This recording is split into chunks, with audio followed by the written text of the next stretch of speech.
The royal bedroom secret no history book teaches you. Close your eyes and picture a royal bedroom in 1600. You're imagining something rich and private. Heavy curtains drawn against the cold, a great carved bed piled with velvet, candlelight, silence, a place of rest. Now, open your eyes, because everything you just imagined is wrong. The royal bedchamber was not a place of rest. It was not private. It was not silent. It was one of the most intensely public, politically charged, hierarchically governed spaces in the entire palace. And the bed at the center of it was not for sleeping. It was a throne you happened to lie down in. This is the story of how kings and queens slept, or rather, how they performed sleeping, and why the act of getting out of bed in the morning could determine the fate of a dynasty.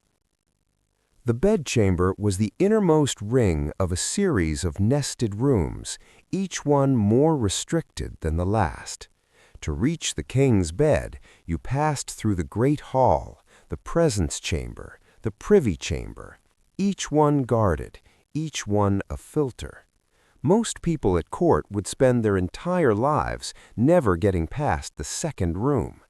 The bedchamber itself was restricted to perhaps a dozen individuals, hand-selected by the monarch, sleeping on pallets at the foot and sides of the royal bed. These were not servants. They were some of the most powerful people in the kingdom. The post was called Gentleman of the Bedchamber. Under James I of England, this position was held by earls, barons, men who controlled counties. They dressed the king in the morning. They handed him his shirt. They helped him onto his close stool, the royal toilet, a cushioned box with a hole and a removable pot, positioned in a small closet off the bedchamber. The man who held the pot was not being humiliated. He was being trusted, because access was everything. If you could enter the bedchamber, you could whisper in the king's ear before the day's politics began, before the council met, before the ambassadors arrived, before anyone else had their moment. The man who handed the king his shirt in the morning had 10 uninterrupted minutes that no duke, no bishop, no foreign dignitary could buy. The bedchamber was where real power moved, not in the council room, not in the throne room, in the room where the king was still half asleep and had not yet put on his armor of ceremony. This created a problem that haunted courts across Europe for 2 centuries. What do you do when the most powerful position in government is groom of the king's toilet? The answer, in different countries, was very different, and the differences changed history. At Versailles, Louis XIV solved the problem by making the morning ritual, the levée, into the most elaborate theatrical performance ever staged by a government. Every morning, the king's awakening was a ceremony with a precise script and a ranked guest list. The first entry went to the royal children and grandchildren. They entered the bedchamber while the king still slept. Then the princes of blood, then the great officers of state, then the nobility.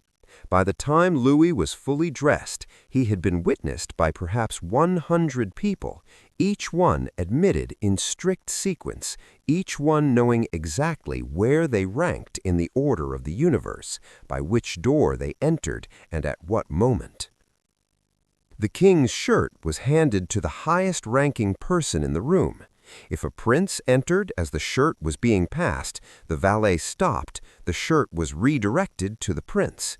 Protocol did not bend for inconvenience, it bent for rank.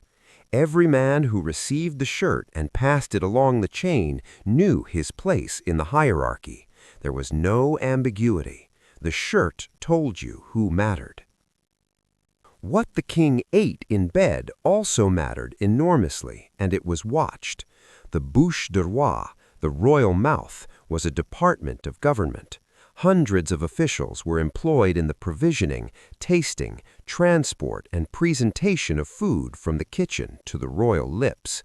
At the English court, dishes traveled from the kitchens to the great hall, then to the privy chamber, then to the bedchamber.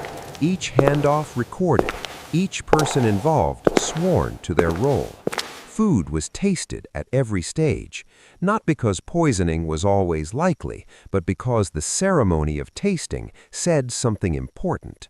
The king's body was the kingdom's body. To harm it was treason. To protect it was the highest duty. The bed itself was a physical statement of this. The great royal beds of the 16th and 17th centuries were engineering projects. Henry VIII's bed at Hampton Court was reportedly so wide that two men could lie side by side without touching. It required special linen manufactured to size. The canopy above it, the tester, was hung with fabrics that cost more than most households earned in a year. The headboard was carved, gilded, painted with royal arms. When the monarch was not in the bed remained sacred. No one sat on it, no one touched it without permission. In some courts, the empty bed was bowed to when entering or leaving the room, just as the monarch was bowed to. Because the bed was not furniture, it was a reliquary. It held the royal body. This logic extended to what happened in it. Royal births were public events. Queens of France delivered their children in front of witnesses, specifically to prevent any later claim that the child had been substituted. At the birth of Louis XIV, the room was so packed with spectators, nobles, officials, curious courtiers, that the queen reportedly fainted from the heat and had to have the windows broken open. The monarchy needed witnesses. A king born without witnesses was a king whose legitimacy could be questioned. So the most private moment of human life, birth, became a crowded audience chamber. Death worked the same way. The royal bed death was a stage. Courtiers gathered for the final hours. Prayers were said publicly. The monarch's last words were recorded and repeated. The moment of death had to be witnessed to be real and to transfer legitimacy cleanly to the successor. An unwitnessed royal death was a power vacuum wrapped in a crisis. Courts had burned for less. Sleep itself, actual sleep, was fitted around this structure as best it could be. The monarch genuinely did sleep in the great bed, but not always alone, and never without the sound of other people nearby. Gentlemen of the bedchamber slept in the same room. Dogs slept on the bed. In earlier centuries, bodyguards slept across the doorway, literally. Night was when assassination attempts happened. Night was when fire broke out. Night was when the body was most vulnerable, and the body of the monarch could not be left unwatched. There was a second bed for this reason. The lit de parade, the bed of display, sat in the main room of the bedchamber, visible to all who entered with the correct access. This was the ceremonial bed, the one that was bowed to, the one draped with the finest fabrics, the one representing the sacred office of kingship. The monarch often slept in a smaller, more private bed behind a screen or in an inner closet. 2 beds, one for power, one for rest. The office slept publicly, the person slept elsewhere. By the 18th century, the system was beginning to crack. The practical madness of it was undeniable. George II of England reportedly complained that he could not so much as blow his nose without 4 people standing at attention. Monarchs began carving out genuinely private spaces, back stairs, private closets, informal apartments where the ritual could be suspended. But even this privacy was performed. A monarch who appeared too human meant too weak. Too human meant too weak.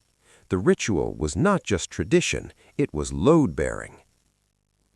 What killed the royal bedchamber as a political institution was not revolution, though revolution helped. It was the slow emergence of constitutional government, of bureaucracies, of ministers and parliaments that shifted power from the royal body to the royal office. When the king's signature mattered more than his whisper, you no longer needed to be in the room while he slept. The morning levee faded, the hierarchy of rooms collapsed, the bed became just a bed.